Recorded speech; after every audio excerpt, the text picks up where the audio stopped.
A la pregunta, ¿por qué medio se informa usted? Los hondureños contestan por las redes sociales. Sí. No por los medios tradicionales, ni alternativos, ni digitales, ni mucho menos tradicionales.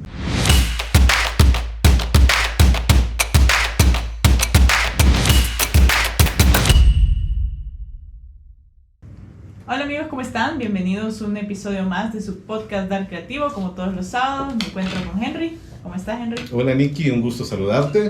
Hola, ¿cómo están? Un gusto saludarlos a ustedes también. Este día pues tenemos a una persona que nos va a contar un poco acerca del periodismo en Honduras. La persona que traemos hoy pues es un columnista de un diario virtual y también es presentador de noticiero Hoy Mismo.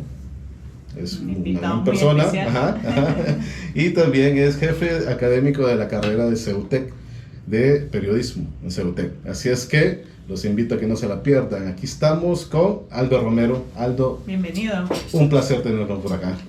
No, al contrario, un gusto. Gracias por la invitación. Y qué bueno que podamos platicar. Felicidades por la iniciativa. Gracias. Muy bonita la cabina también, así que gracias. Esperamos disfrutar de un ameno diálogo. Así es. Vamos a platicar un ratito. Ustedes también, hace poco, en mayo, ganó el premio a la trayectoria de periodística, ¿verdad? Sí, la Asociación de Comunicadores de Honduras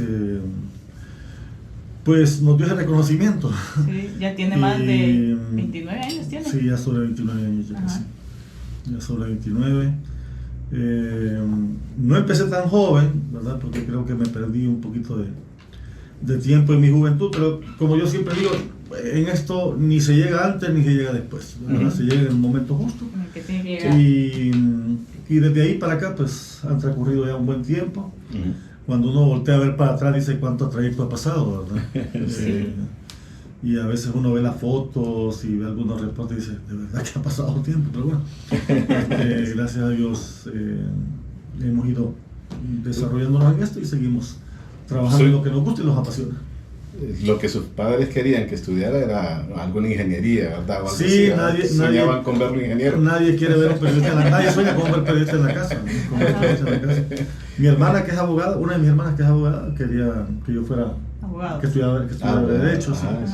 Las otras decían que ingeniería, mi mamá también quería que ingeniería, pero nunca me llamó la atención. Yo ya tenía claro lo que iba a estudiar, y como también me decidí a terminar de estudiar muy después de un par de años que había dejado de lado los estudios. Pues al final dijeron en la casa, no, que termine y que estudie lo que quiera, pero que termine. ya era para que cumpliera. Que estudie lo que quiera, pero que termine. ¿Sí? No, pero qué bonito, porque imagínate que al final, o sea, quizás estuvo en esa situación, se hizo de un lado un poco de los estudios, pero él siempre tenía como la intención de ir por este camino, por el periodismo. Siempre fue su pasión, ¿verdad? Nunca me vi en otro ambiente, siempre fue yo quería inicialmente periodismo deportivo, empecé en periodismo deportivo, pero después ya fui viendo que la oportunidad de crecer estaba en noticias generales, ¿verdad? Y bueno, entré con el periodismo deportivo, lo disfruté mientras estuve, fue poco el tiempo, en realidad creo que como 3 años. ¿Periodismo deportivo fue en Radio América? En Radio América. Sí, ¿verdad? En Radio América. Pero su primer trabajo, su primer trabajo fue en RCN, ¿verdad? Es que ahí, en realidad no fue trabajo, no fue trabajo, fue como una práctica con el hermano de Diógenes Cruz, Oscar Cruz, tenía un programa ahí de deportes, entonces como yo medio me metía antes de empezar a trabajar y recién empezando mis estudios, me metía en las concentraciones de los equipos, en eventos, en conferencias. Entonces andaba con mi grabadora entrevistando para nadie, simplemente yo practicando yo solo. Y me lo encontré, él me preguntó que dónde trabajaba y le dije, no tengo dónde. Y entonces me dijo, haceme entrevista, entonces la voy a empezar. Y ahí un mes más o menos. O sea que usted andaba... yo andaba a mi grabadora, recién empezaba a estudiar periodismo. Y se iba y hacía grabaciones. Así es. Wow. Perdón. Sí, tranquilo. Ahí está. Perdón. Ahí está. Wow, qué interesante. Buena iniciativa, pues. Sí, entonces empezó y bueno, ahí por ahí leí que su primer día de trabajo fue en el Estadio Nacional. Sí, un partido, en un partido de segunda división. Sí. ¿Dónde lo leí yo? Ah, por ahí. No, es que yo siempre cuento esa historia porque me gusta decir a los muchachos de dónde uno viene.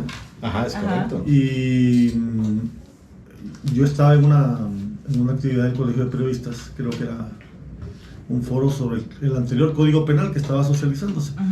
Y entonces, en la primer periodo estudiando periodismo, nos invitaron al Colegio de Periodistas para esa charla. Y como para que la gente llegara, invitaron estudiantes, para que los estudiantes fuéramos, nos daban puntos. Entonces, era un buen negocio ir a estar ahí y buscar ganarse unos puntos, pero también aprender un poco. Y ahí yo conocí a Luis Edgardo Vallejo, que era el presidente del Colegio de Periodistas en ese tiempo y también era el director de Radio América. Y pues yo platiqué con él y le dije que quería probar. Y platicamos, le conté un poco de lo que me gustaba y me mandó al estadio a hablar con Marvin Cabrera para hacer una prueba. Y Marvin solo me dio el aparato, el walkie, que era un walkie antes, un aparato de radiotransmisión. Ajá. ¿Con eso transmitían? Con eso transmitían, sí, un walkie. Ajá. Y me mandó con el walkie a la cancha y ahí empecé. No conocía a los jugadores porque eran partidos de segunda división y equipos que ni conocía. Y me acerqué a alguien que estaba viendo un entrenamiento y le pregunté que quién era el entrenador y él era el entrenador, era Edwin Pavón, ya fallecido. Y entonces me dijo, ¿vos sos nuevo, verdad? Sí, le digo, yo te voy a prestar a los jugadores. Entonces ya me dijo quiénes eran y no, así fue. Hicimos esa cobertura. Me cayó una tormenta, me acuerdo yo, y entonces cubriendo el radio para que no se me fuera. Sí. Pero no, y al final del partido fuimos, hicimos unas entrevistas y fue una experiencia. Wow. ¿Esa era para RCN o para No, esa ya fue en Radio América. Ya fue en Radio América. Sí, esa ya fue en Radio América, sí. Esa fue mi primera aparición a nivel nacional. En radio, ¿verdad? Sí, era a nivel de radio todavía, ¿verdad? Que luego de ahí pasa directamente a Canal 11 o no, todavía no, ¿verdad? Yo estuve en deportes, después de ese juego me llegué a la radio, no llegaron los otros compañeros y solo estaba Marvin Cabrera y yo. Yo tenía mi grabadora llena de entrevistas y con mis entrevistas se hizo el programa. Después me llamaron a la oficina de Vallejo y me dijeron que si yo quería hacer la práctica ahí o trabajar ahí, que con gusto. Lo que pasa es que no tenían ni sueldo, pues, ¿verdad? Pero que me daban para transporte, y entonces sí, lo acepté. ¿Mientras estudiaba? Sí, empezaba a estudiar, tenía el primer año de estudio y trabajaba en una carpintería y me ganaba un poquito también de dinero. Ajá. Y entonces aproveché, estuve 8 meses sin sueldo. Para ver el primer sueldo en la radio, pasaron 8 meses. Wow. Entonces estuve 3 años en deportes. Después vinieron unas elecciones, nos involucraron a todos. A mí me mandaron a hacer cobertura al departamento del Paraíso y fui de los que más participó en la transmisión, el día antes y el día de las elecciones y después de las elecciones. Y al regresar a Tegucigalpa me llamó Renato, que era el director de Radio América en ese tiempo, y me dijo, loco, ¿te querés pasar la noticia? Sí, digo, lo que quiera. Voy a hablar con Vallejos. Y ahí se dio el cambio. Así se da la oportunidad de estar en noticias. Entonces estuve ahí 4 años en noticias. ¿En dónde dice? En Radio América. Radio América ya en Radio América estuve 6 años, Ajá. 2 y fracción en deportes y casi 4 años en noticias. Y de ahí salgo a la televisión, pero en Canal 5. Ajá. Con Jorge Zelaya, que Jorge se había recibido de la radio para Honduras, me acuerdo yo, para Radio Reloj, mientras negociaba con Televicentro un espacio y surge el noticiero TVC, el primer matutino de la corporación. Y cuando Jorge llega me llama y me dice, jaló. Moreno, ¿me te interesa la televisión? Ahí voy. Y ahí empezamos. ¿Cómo que no? Dijo usted. Ahí empezamos. Qué pinta, ¿eh? Abriendo ese camino poco a poco, ¿eh? ¿Siempre persiguió estar en televisión o cuál era su meta? Es que a mí me gustaba televisión, pero yo sabía que de entrada no iba a llegar a televisión. Y estando en Radio América, se me habían presentado oportunidades de ir a televisión, pero eran otros canales y yo aspiraba a llegar a creo que en ese momento no había canal, o sea, los canales eran muy pocos. Eran muy pocos, también, ¿verdad? O sea, el que hoy es BTV, que antes se llamaba Vica, sí. estaba Hondurred, Abriendo Brecha, que también ya estaba, parece, y otros canales intermedios que tenían noticiero. Entonces, en alguna ocasión me habían dicho que sí quería, pero no, me dio por esperar. Y en eso apareció la oportunidad con Televicentro. Esa etapa estuve 10 años en esa primera etapa. ¿En TVC estuvo 10 años? 10 años. De ahí salgo para Canal 11. ¿De dónde sale para Canal 11? Eduardo Maldonado tenía el espacio de la mañana. Cuando Eduardo ya se va para su propio programa, su propio canal, deja el espacio y Canal 11 quería a alguien que estuviera en la mañana y me buscaron y entonces acepté. Era 11 Noticias. Era 11 Noticias, primera hora. Sí. El mismo sueldo que tenía en el 5, solo que ahí ya iba yo a hacer el estelar. Ya estaba yo de frente y en televisión pues era reportero, sí, cubría comunidad móvil al aeropuerto y las entrevistas desde el aeropuerto y eventos importantes en la mañana, entonces eso me tenía muy visible y cuando Jorge no estaba me tocaba cubrirlo también. Pero ya cuando el 11 me llama, ya era para dirigir el espacio y eran 2 horas debe ser más a nivel nacional y estando yo al frente, entonces ¿y cómo con sintió, el mismo sueldo me fui. ¿Cómo sintió el cambio luego de andar? Porque hasta ese momento fue que ya anduvo en calle, ¿verdad? Que anduvo haciendo reportería. Ahora, desde ahí para acá, ya ha sido ya presentador, ya en estudio. Es que cuando los últimos años en Televicentro, yo ya trabajaba en la parte académica y ya dirigía una carrera. Entonces ya no quería estar yo de reportero.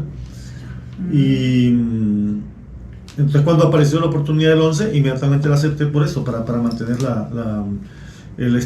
equilibrar de verdad el estatus en lo profesional. Estaba como coordinador de una carrera universitaria y también estaba como director de un espacio informativo, entonces equilibrábamos un poco el estatus. Y más por eso, ¿verdad? La diferencia entre canales es enorme, ¿verdad? Pero totalmente.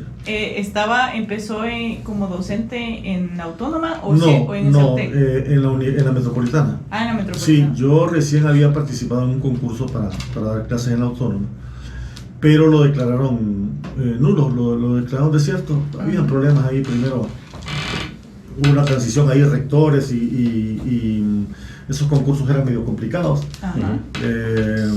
Entonces lo declararon desierto. Volví a participar y lo volvieron a declarar nulo. Y justamente cuando lo declaran nulo, una semana después miré un anuncio en el periódico que la Metropolitana estaba buscando un profesor de periodismo, o un periodista, un profesional de periodismo que empezara a desarrollar su carrera. Y fui, metí mi currículum, platicaron conmigo y entonces ahí se dio, empezamos a desarrollar el plan de estudios.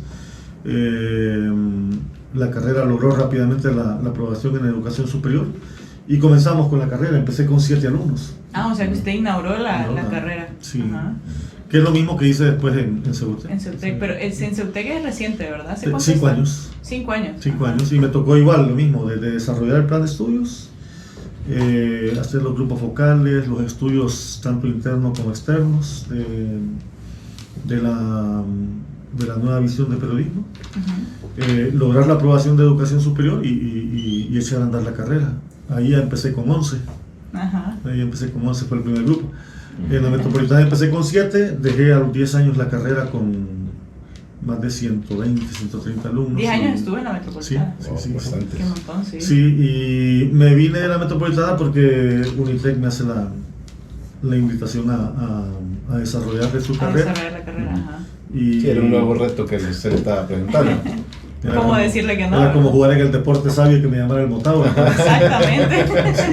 ¿Cómo decir? Pero por la comparación, pero igual, de no haber sido por la Metropolitana, tampoco yo... Exacto, fue el paso que tuvo para tengo alcanzar mucho cariño por la universidad y por sus autoridades, que todavía nos mantenemos en contacto con algunos colegas con los que trabajamos juntos durante tanto tiempo. Así que, igual que en el 11, es decir, en el 11 estuve poco tiempo, 4 años, ¿verdad?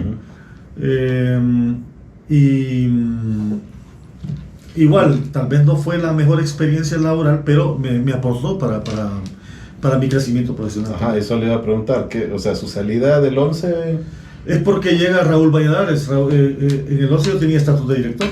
Ajá. Y cuando Raúl Valladares llega, ya Raúl venía como jefe mío.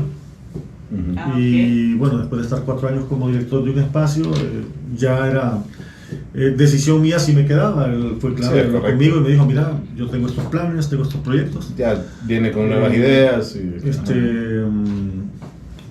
Si querés quedarte, tenés que encajar en esto. Pero le dije que no, que quería hacer otras cosas. Y no, le dejé el espacio, me despedí del noticiero y seguimos ahí en el proceso. ¿Para dónde se fue? No, me quedé con la academia. Cuando salí el 11 me quedé como 2 años solamente con la academia, escribiendo. Empecé a escribir para la Tribuna, ¿verdad? Y entonces todas las semanas publicaba para la Tribuna. Pues creé mi propia página web. Hoy ya la tengo mejor montada, ¿verdad? Es un sitio web, aldoromero.com. Y ahí estuve haciendo trabajo. Y la parte de conferencias, ¿y eso es nuevo? Ya reciente, sí, ya reciente. Ya es reciente, ¿verdad? Ya reciente, ya muy reciente. Bueno, pero también también escribe libros, ¿va? Sí, tiene son 3 libros. Ah, belleza. Entonces, enséñalo para que... Bueno, vamos a hablar de ese en específico. Se llama Periodismo, ¿para qué sirve? ¿Para qué sirve lo que hacemos? Después lo firmamos. Wow, excelente. Miren qué bonito. Sí. Miren, aquí lo voy a poner. Ahí lo está. Perdón. Y esa es una de las preguntas que le traía justamente de este libro, es ¿para qué sirve lo que hacemos? Sí, es que cuando ya... Lo que pasa es que creo que también tiene que ver con el momento también profesional, ¿verdad? Tiene que ver con los momentos. Yo siempre me gustó escribir, siempre tuve la idea de escribir, pero me había quedado nada más a nivel de opinión, columna de opinión. Y cuando llego a Unitec,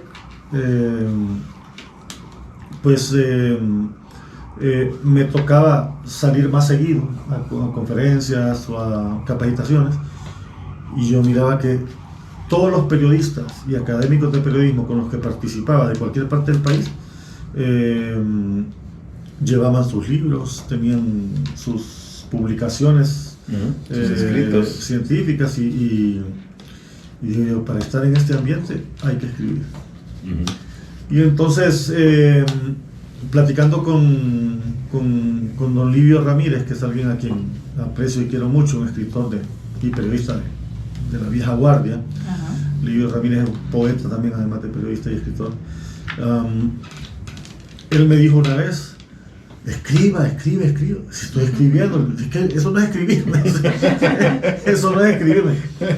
Usted podrá escribir las columnas que quiera, pero después de un tiempo van a desaparecer y nadie se va a acordar. Escriba un libro, transmita su experiencia, deje un legado. Un paréntesis. ¿De qué eran las columnas que escribían? Política, economía, de todo un poco, análisis de la problemática nacional, sí. Ok. Sí, Perdón, y entonces yo siempre tuve la idea de escribir un libro para periodistas, porque en este ambiente en el que he estado yo de la parte académica ya por más de 16 años, la bibliografía sobre periodismo en Honduras es limitada. No hay. Y son contados los periodistas que han escrito un libro. Antes de este, el único libro de periodismo que existía era el de Telma Mejía, Historia de una sala de redacción, de Telma Mejía, ya por el año 2008, 2009. que lo publicó cuando salió del Heraldo. Y después no había libros de periodistas. Había periodistas que habían publicado libros, sí, Mayra Navarro, pero publicó un libro más más personal, más de vivencia. Patricia Arias, que publica y sigue publicando, pero había publicado más de desarrollo personal hasta hace poco que escribió uno sobre relaciones públicas. Entonces no había bibliografía. Y yo siempre tuve esa intención de que mi primer libro, si lo llegaba a escribir, tenía que ser para la carrera, para aportarle al gremio. Y entonces surge ese, que lo presentamos en 2018, perdón, justamente en 2019, perdón, antes de la pandemia. Antes de la pandemia. Lo empecé a escribir en el 2018. Me tardé casi un año escribiendo, por las actividades en las que uno anda. Sí, no está completamente dedicado. No estoy dedicado a él. Y lo presenté una semana antes de la pandemia, lo presentamos, y la idea era ir de gira por todo el país con los colegas y en las universidades compartiendo, pero la pandemia nos limitó, entonces lo que hicimos fue publicarlo también en ebook. Y para descarga gratuita, el libro también es gratuito. ¿Este libro es gratuito? Es gratuito, sí. Libro, ¿Y dónde lo podemos encontrar? No, ese libro, mire, es gratuito y está en Ceutec, para quien quiera tener un ejemplar. Pero regularmente lo estoy llevando a las conferencias. La Universidad del Valle de Sura lo tiene como parte de su contenido para la clase de ética y de introducción al periodismo. Nosotros lo tenemos como parte del contenido para introducción al periodismo. Entonces ya son 2 universidades las que lo ¿Sabe que me pareció interesante? Ahorita está trabajando en su siguiente libro, ¿verdad? Estoy trabajando en el tercero. En el tercer libro, ¿verdad? Y usted, este tercer libro, si no me equivoco, usted lo está haciendo contando un poquito de historia de sus colegas. De 12. De sus 12. Yo no sé si se le puede llamar colegas a gente de ese nivel, ¿verdad? Porque eran fenómenos, de esos que no van a volver a aparecer.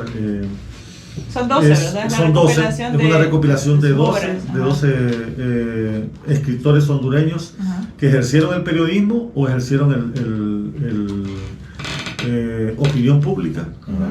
Y entonces comienzo con Juan Ramón Molina, Medardo Mejía, Froilán Turcios, Álvaro Contreras, Rafael Eliodoro Valle, Argentina Díaz Lozano, Visitación Padilla, que no fue periodista, pero hacía periodismo de opinión. Visitación Padilla, doña Rosario Sagastume de Ferrari. Está también cierro con Ventura Ramos, que para mí es el último gran referente del periodismo en el país. Ok, sí, y eso me pareció interesante porque son personas que han hecho bastante. Pensamientos. Y normalmente nadie se ha encargado de esa parte. Mire, yo he andado, para ese libro he andado casi a donde voy, trato de buscar elementos históricos, y me encontré con un señor que me entregó un legajo así de documentos, amarillos y casi ya deteriorados, de la revista Ariel que publicaba Froilán Turcios en 1930. Entonces tengo ejemplares de Ariel del 30 al 38. Ay, qué Tengo ejemplares de Diario El Día, de Diario El Cronista, publicaciones de todos ellos. Y vamos a contar un poco de ese. Va a contar, el libro va a tratar de la historia y de sus obras. De la historia, sus obras y el legado. El legado, acompañado con su opinión personal. Claro. Y en diferentes narrativas, porque, por ejemplo, la de Froilán Turcios es una entrevista. Ok. Es una entrevista, la entrevista que nunca dio. Ajá. Basada en las memorias. Entonces, leyendo las memorias de él cuenta muchas cosas que yo las voy a contar como si yo hubiese tenido la oportunidad de entrevistar. De platicar con él. Ah, qué pinta. Y sí, con la sí, respuesta. Muy bonita la dinámica. Con la respuesta de él, ¿verdad? Ajá. Y luego hay otras, por ejemplo, la de doña Argentina Díaz Lozano va a gustar. Ajá. O sea, creo que va a gustar. ¿Cuánto tiene ya escrito, más o menos, por porcentaje? Me falta todavía creo que estamos en un 60-65%. Me falta todavía información que estoy buscando de Rafael Heliodoro Valle, que tengo alguna, pero me falta más.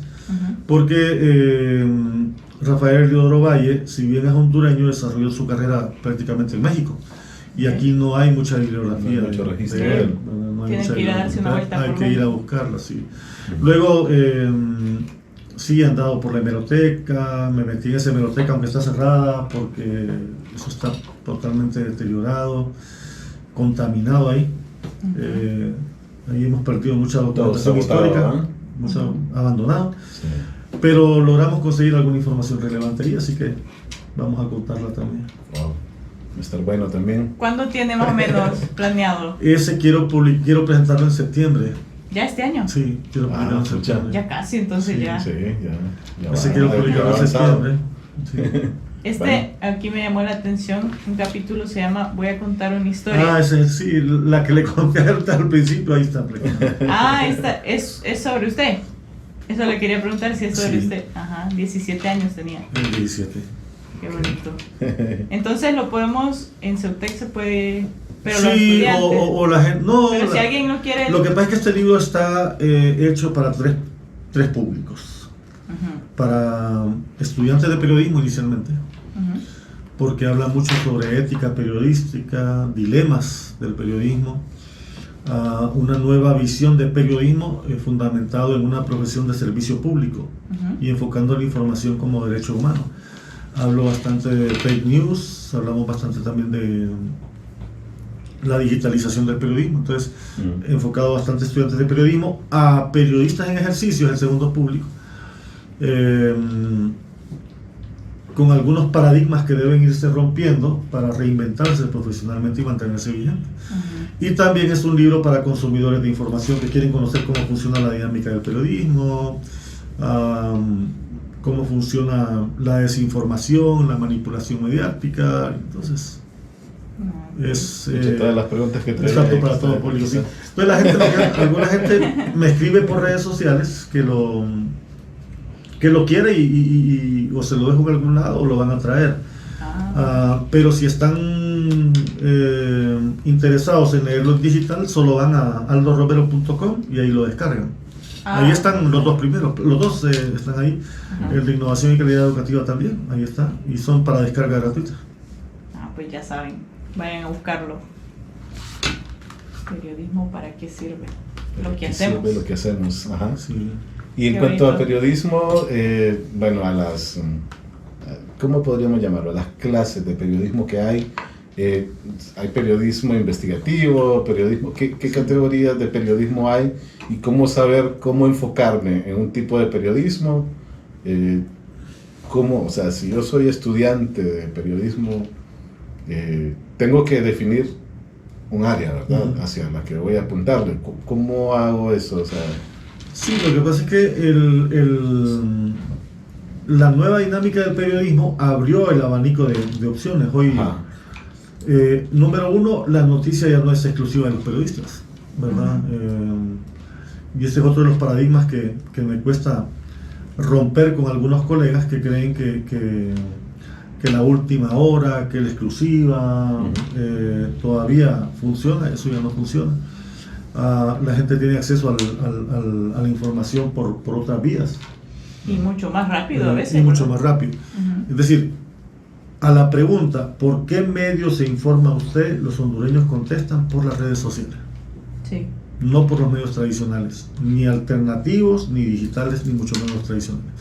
Es decir, la gente ve los noticieros y ve los informativos, a veces escucha la radio, pero a la pregunta de por qué medios se informan los hondureños, la mayoría, 7 de cada 10 le contestan por redes sociales.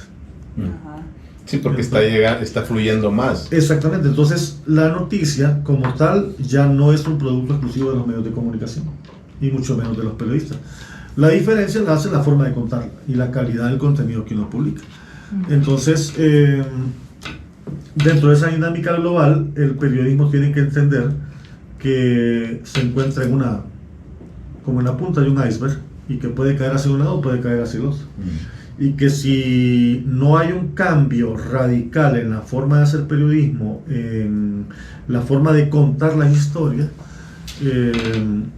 la profesión puede llegar a ser dentro de poco, y es preocupante, una actividad descartable.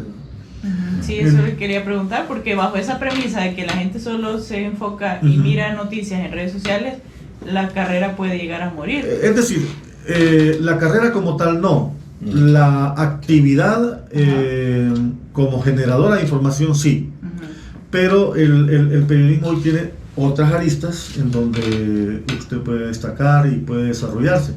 Por ejemplo, en la creación de contenidos, en el manejo de plataformas digitales, la información a través de las mismas redes sociales. Hay jovencitos estudiantes de periodismo recién graduados que tienen más tráfico en sus redes sociales que el que pueda tener un medio de comunicación, la cuenta de un medio de comunicación. Si por ejemplo yo, que ya tengo mis dígitas en esto, a veces una publicación en Twitter tiene más interacción que la que pueda tener el noticiero, y tiene más interacción en mi cuenta que la que pueda tener la cuenta institucional, no digamos la cuenta de un muchacho, pues, de los que va surgiendo y con con muy buen criterio de trabajo. Entonces, hoy en día el periodismo tiene otras dinámicas, las herramientas cambiaron y el secreto está en saber usar esas herramientas. Entonces, yo hago mucho énfasis en el periodismo con enfoque digital, en el periodismo con visión de emprendimiento. Está bien, si se le abre la puerta a un medio de comunicación, qué bueno, pero que tenga la visión de crear su propio medio, ¿verdad? Crear su propio medio, de generar sus propios contenidos, un periodista polivalente que no solo publique contenidos, sino que sea capaz de procesarlos, producirlos y divulgarlos. Entonces, que sea todo, que exactamente, todo. Es todo en uno, ¿verdad? Todo en uno. Antes yo salía en mis primeras coberturas en televisión, el camarógrafo y yo, y luego llegaba yo con el material al canal, a la editora, y ahí había un editor que me bajaba el material, yo solo lo locutaba y él llenaba. Hoy ya no, ¿verdad? Hoy yo como periodista puedo hacer mi propio contenido, producirlo, editarlo, ¿verdad? Y publicarlo. Ya tiene que saber, tiene que serle de todo. Exactamente. Entonces, hoy un periodista que está fuera del entorno digital, prácticamente él solo se encarga de sacarse del mercado. Sí, hay que actualizarse. Entonces la actividad profesional tal vez no es que vaya desapareciendo, sino que va evolucionando, ¿verdad? Y solo los que sean capaces y tengan las competencias y las habilidades para ir a tono con el desarrollo de la evolución, esos son los que se van a mantener. Entonces, por eso tratamos de mantenernos ocupados, leyendo, estudiando, conociendo nuevas dinámicas, hablando con gente de afuera, aprendiendo de gente de afuera, porque no puedo pensar que yo ya lo sé todo. Atrás viene también una generación que quiere aprender más, entonces yo tengo que ir adelante para poder mantenerme en la línea en que voy. En algún momento uno tendrá que salir, pues, porque otros deberán llegar, pero mientras tanto vamos avanzando. Ahora, en estos últimos años ha habido una tendencia en la cual ha aparecido muchas personas que no son periodistas, que no han estudiado nunca para periodistas y quizás muchas veces tienen mayores privilegios que alguien que se pasó toda su vida estudiando periodismo. Fíjese que ese es un mito, en realidad ese es un mito, porque, es decir, antes sí había mucha gente trabajando en medios de comunicación que no había estudiado periodismo y que no había estudiado ninguna carrera, y no tenía ninguna formación. Hoy no, es decir, hay gente que no ha estudiado periodismo, pero tiene otra formación, ¿verdad? Hay abogados, hay doctores, hay ingenieros ejerciendo la comunicación. Es decir, están en otra área porque tal vez el aspecto vocacional lo encontraron para esa línea, pero son gente que desde su profesión le aporta también a los medios, porque tampoco medios de comunicación no todo es periodismo, periodismo no todo es noticias, ¿verdad? Hay periodismo deportivo, hay periodismo de entretenimiento, hay periodismo de opinión, hay más análisis, entonces son áreas diversas, ¿verdad? Pero donde se nota que hay tal vez más bajo perfil académico es en el entretenimiento, en programas de entretenimiento. Eso le quería preguntar, ¿qué cree que le hace falta al periodismo en Honduras? Capacitación, preparación, estudio. ¿Contenido? Sí, ¿Es más morbo? ¿Cree usted? Sí, ya como noticia tenemos una dura pelea, una dura lucha con el morbo, ¿verdad? Con el morbo, con los titulares de doble sentido, con la desinformación, con la manipulación de la información, ¿verdad? A veces se manipula la información, doy una parte pero no doy la otra. Tenemos mucho problema con eso. Entonces tiene que ver tiene que haber dos razones ahí. Una, que hay una pelea férrea por la audiencia, por llamar la atención, y no les importa caer en lo más bajo con tal de ganar audiencia. Y dos, que mucha gente se ha acomodado a eso, y como vio que a X y Y le está funcionando, también entonces otros quieren entrar en esa dinámica. Entonces, pero bueno, yo creo que la diferencia la hace uno, ¿verdad? Y creo también en la misión del periodismo y de los medios de comunicación de educar a las audiencias. Yo le digo claramente a la gente en las redes sociales: no mire ciertos contenidos, no promueva ciertos contenidos, no publique ciertos contenidos, no replique ciertos contenidos si no los ha comprobado. Pero hay mucho morbo, hay mucha cultura del morbo, entonces tenemos que educar a las audiencias. Afortunadamente digo yo afortunadamente, porque la variedad de líneas editoriales que hay de medios de comunicación le permiten a la gente decidir por dónde va, qué quiere ver y qué contenido consumir. Como le digo, mire, donde se nota más es en las redes sociales, porque los medios han volteado a ver a las redes sociales, porque saben que ahí es donde están las audiencias, en el clic, ahí están las audiencias. No, si no lo vieron, quizás no lo vieron en el programa, pero lo vieron en las redes y ya lo quieren. Y entonces eso lo va viralizando. Pero hace falta mucha preparación primero, mucha preparación, y hace falta mucho respeto por las audiencias también. Y yo soy de los que creo que el país ya debería ir transitando en la figura del defensor de las audiencias, de un defensor de las audiencias, surgida desde la sociedad civil en toda su representación, con el apoyo de la comunidad internacional. ¿Cómo sería eso? ¿A qué se refiere? Es como un comisionado de derechos humanos, solamente que enfocado en la información y el contenido que se da a las audiencias. Tener un poquito de ética, digamos. Algo así, como hacer valer los códigos de ética, identificar y no censurar, pero identificar y señalar cuando un medio de comunicación traspasa la línea entre libertad de expresión y libertinaje, por ejemplo, cuando traslada la línea hacia el morbo, cuando hay respeto por las víctimas o por las personas, cuando se descalifica, cuando se genera contenido inapropiado, amarillista, sensacionalista. Entonces creo que el país debe ir transitando hacia eso, pero es un tema bien complejo todavía, ¿verdad? No creo que sea muy rápido. Colombia tiene un defensor de audiencia, México tiene un defensor de audiencia. Ya lo están practicando en otros países. Sí. Ya. ¿Y qué tan cierto es que los noticieros actúan crean su programa y lo editan como si fuera un canal de deportes? Que ponen, por ejemplo, en CNN he escuchado que ponen última hora, como un cintillo, como si fuera de deportes, como el debate a tal hora, como los deportes que ponen Serie A, así. Bueno, pero CNN hace poco ya decidió que iba a usar menos el breaking news. Sí, eso lo quitaron, ¿verdad? Lo de última hora. hora. Por respeto a la audiencia. Porque ya todo era última hora. Por respeto a la audiencia. Aquí hay un abuso de la última hora. Ajá, hay un abuso. En todos los medios. En todos, sí. En todos los medios, y lo digo sin mayor sí, se pelean. Hay un abuso de la última hora.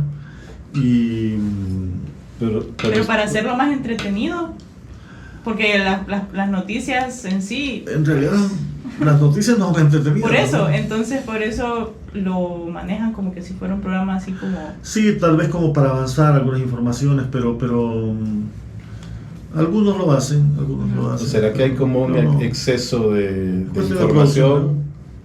Sí, hay exceso de información, pero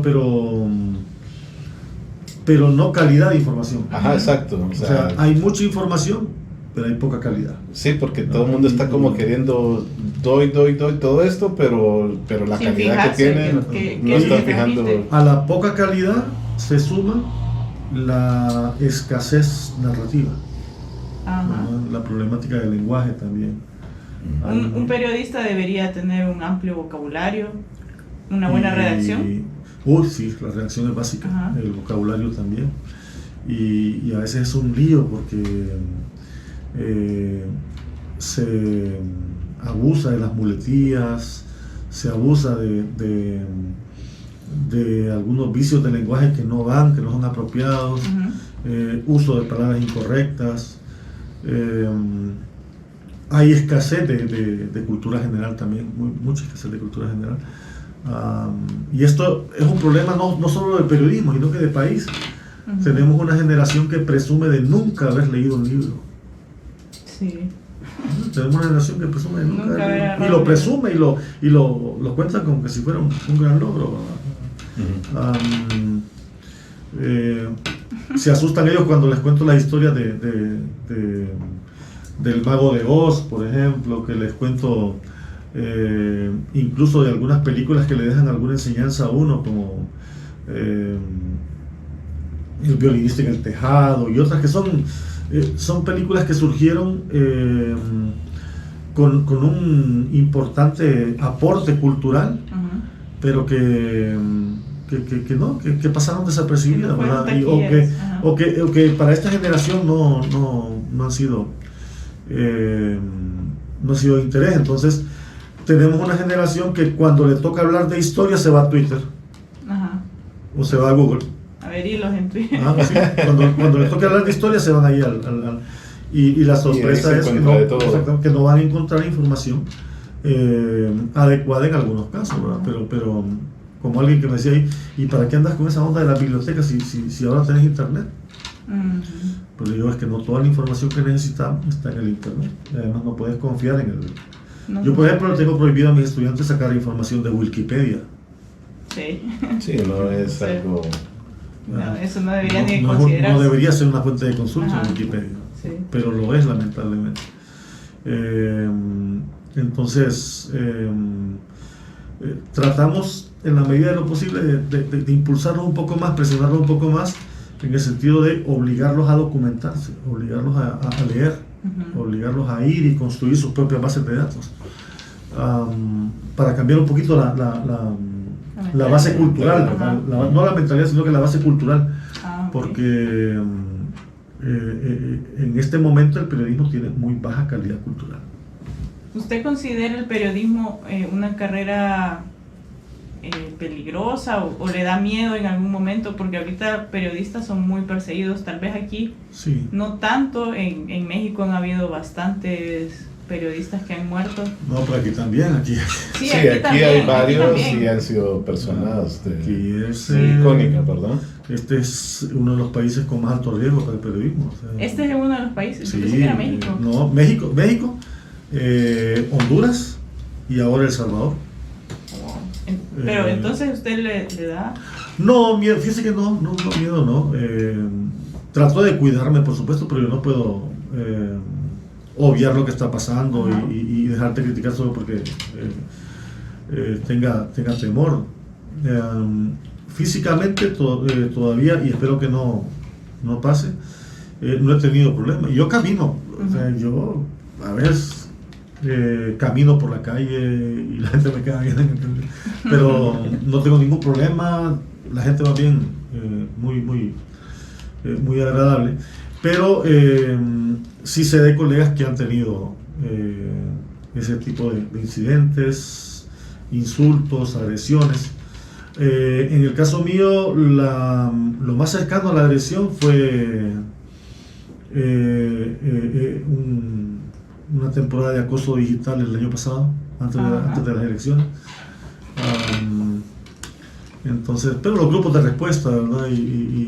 ¿Pero cómo fue? ¿Por qué? ¿Dijo algo? Porque mi crítica era muy dura para el manejo de la pandemia en la Secretaría de Salud. Okay. A la Secretaría de Salud y al presidente en ese entonces. Y caían los mensajes por redes sociales, amenazas, pero trataba mejor de bloquear y no responder. Que de seguir una... Porque eran cuentas que con 0 seguidores, nunca un tweet, más como... Eran bots. Sí, eran bots. Entonces, mejor trataba de bloquear.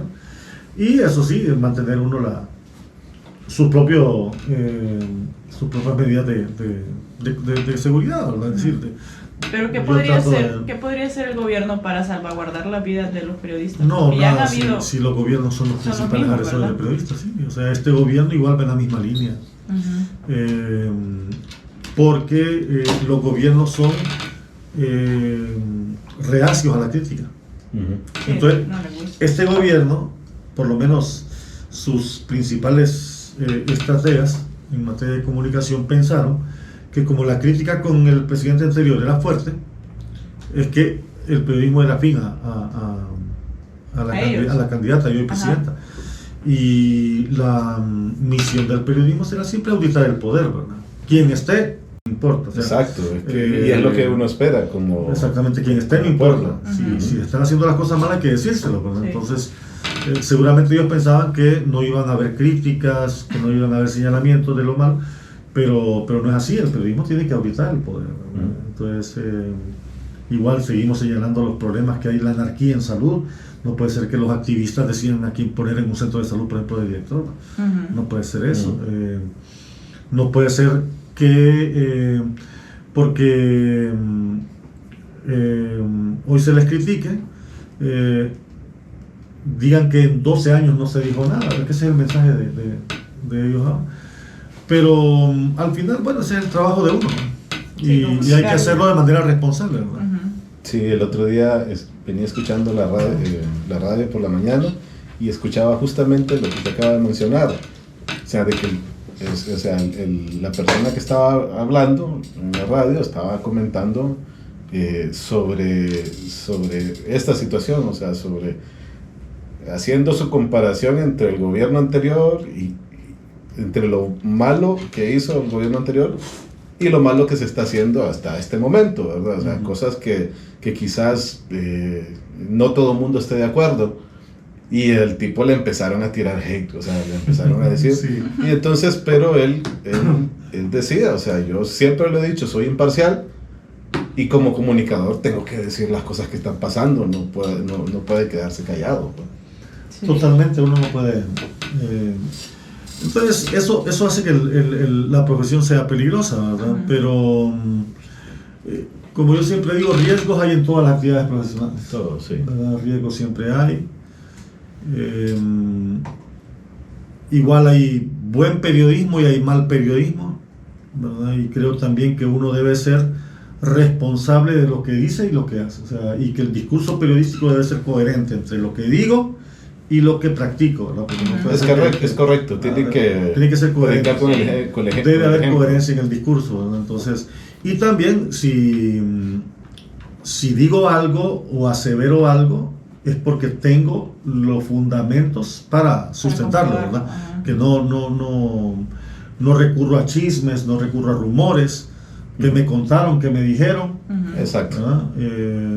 No, el periodismo debe ser exacto, debe ser preciso, Y ahí es donde hay un problema. Y usted está casado y tiene hijos, ¿verdad? Sí. Y no, ellos no le dicen nada, que tenga cuidado. No, y uno de ellos más bien estudia comunicación, está terminando comunicación, sí. Okay. Sí, es que es lo que comenta él en este libro, o sea, es hablar de ética. Creo que esa es una parte fundamental que debe de tener todo periodista, ¿verdad? Y la ética, bueno, en el periodismo la gente habla mucho de ética, pero en realidad la ética es inherente a todos los seres humanos, ¿verdad? A todas las personas. O sea, debería, sí. La ética tiene que ver con normas de conducta, comportamiento y principios de las personas. Entonces la ética nos ayuda a ser mejores personas, a nivel individual, a nivel colectivo y a nivel profesional. En el caso del periodismo es fundamental porque es una profesión muy visible y regularmente trabaja con la información que la sociedad necesita conocer. Y entonces el tratamiento que se le da a esa información, el rigor con el que se transmite, el seguir ese riguroso proceso de recolectarla hasta jerarquizarla, sintetizarla y divulgarla, requiere de un proceso bien complejo en donde se debe cuidar la transparencia de la información.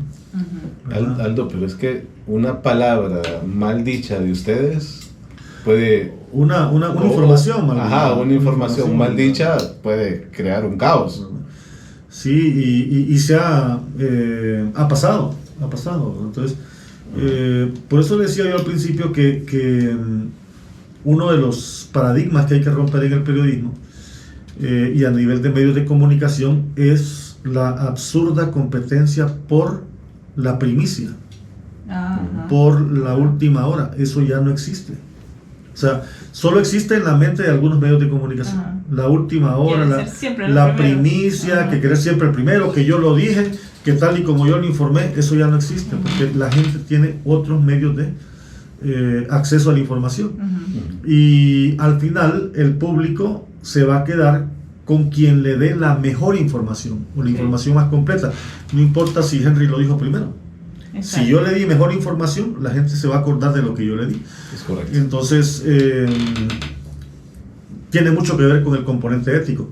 Y esa absurda competencia por la primicia o por la última hora a veces hace que se transgredan algunos principios éticos que deben de cuidarse, ¿verdad? Y de rigor periodístico que deben de cuidarse.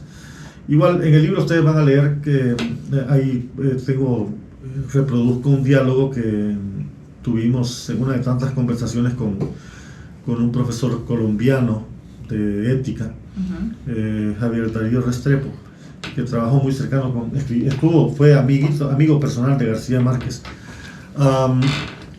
Él me dijo una vez que en ética nadie es juez de nadie salvo de uno mismo. Entonces la ética me sirve para evaluarme yo. ¿Lo hice bien o lo hice mal? ¿Di la información correcta o no la di? ¿Las motivaciones de la información fueron correctas o por el contrario eran motivaciones personales? Y la gente se pregunta eso. ¿Qué interés tiene el periodista en darme esta información? ¿Por qué me la da? ¿De dónde la sacó? La gente se pregunta eso porque ahora las audiencias ya no son pasivas, ya no se quedan con lo que escuchan. Las audiencias auditan al periodista. Sí, auditan al medio. Señalando. O le creen o no le creen. ¿Verdad? O le creen o no le creen. Y la audiencia le dice, no le creo. O a usted sí le cree. Entonces, la audiencia hoy es más activa, ¿verdad? Retroalimenta y le dice al periodista si le cree o no le cree lo que le está diciendo. Eso es bueno, ¿verdad? Es bueno, para mí sí. O sea, es bueno que el público sea crítico. Esa crítica, porque obliga a un mejor periodismo. Exacto. Y creo también que en alguna medida hace que las audiencias se eduquen, ¿verdad? Hace que las audiencias se eduquen, busquen la información en el espacio correcto y que comparen también, ¿verdad? Entonces, todo eso tiene que ver con buenas prácticas, con parámetros éticos. Sí, igual eso les sirve a ustedes como un termómetro para medir qué tan bien o qué tan mal está la cosa, ¿no? Lo que está recibiendo el público. Mídalo por redes sociales. Hay periodistas que publican una información o hacen un comentario y cuando usted ve los comentarios, que casi todos son adversos, que cuestionan, la audiencia audita. Y publica otro comentario y la audiencia lo avala y lo respalda, la audiencia audita. Es decir, uno se gana la credibilidad con la audiencia en la medida que va también cuidando esas buenas prácticas. El mayor activo de un periodista es su credibilidad. Ese es el mayor activo. Y construir una trayectoria de credibilidad cuesta años, pero destruirla es en cuestión de segundos. Entonces. Así es. Así es. Aldo, nosotros también le tenemos un regalo. La taza para su cafecito. Sí, qué bonito. Ya vimos que toma café, así es que pues hay un pequeño presente. Gracias. Como gratitud por habernos acompañado. Sí, muchas gracias por haber venido. Gracias por aparecer conmigo en el noticiero. No, muchas gracias por haber venido. Se nos pasó la hora súper volando. Sí, muy interesante y esperemos que a nuestra audiencia también le haya parecido buena. No, gracias a ustedes por la invitación. Es un gusto, de verdad, y me ha agradado conocer también la cabina. Y ya había visto, como les conté, la dinámica. Y bueno, esperamos que la audiencia también haya captado algo y se haya quedado con algo que es importante al final. Esa es la idea. Así es que muchas gracias por habernos acompañado. Y gracias a todos también. Gracias, Aldo. Gracias a todos los que vieron o escucharon esta entrevista. Suscríbanse, denle me gusta, coméntenos en Dar Creativo Podcast en YouTube y Dar Estudio Creativo en Facebook, en Instagram, en TikTok, en todos lados. Aldo, ¿cómo lo encuentran usted? Igual, en todos lados. En Facebook, Aldo Enrique Romero, parece. Sí. Y Instagram igual, aldo.romero9212. Y en Twitter, Aldoro Romero. Aldoro, es Aldoro. Aldoro. Sí. Aldoro. Y su página web, aldoromero.com, sí. Ahí están también todas las redes sociales. Ok, excelente. Bueno, y cualquier cosa, si necesitan reunirse, si necesitan un espacio para trabajar, vénganse a Workbox. En Workbox tienen espacios, tienen áreas de oficina, tienen espacios abiertos para que ustedes puedan trabajar con airecito acondicionado. Tranquilamente vienen por acá, así es que por ahí están las redes sociales para que lo busquen. Y muchas gracias por habernos acompañado. Déjennos sus comentarios, cuéntenos qué les pareció la entrevista que tuvimos el día de hoy y a quién más les gustaría que tuviéramos. Así es que muchas gracias y nos veremos el próximo sábado. Saludos. Aldo. Gracias. Gracias, Aldo, un placer.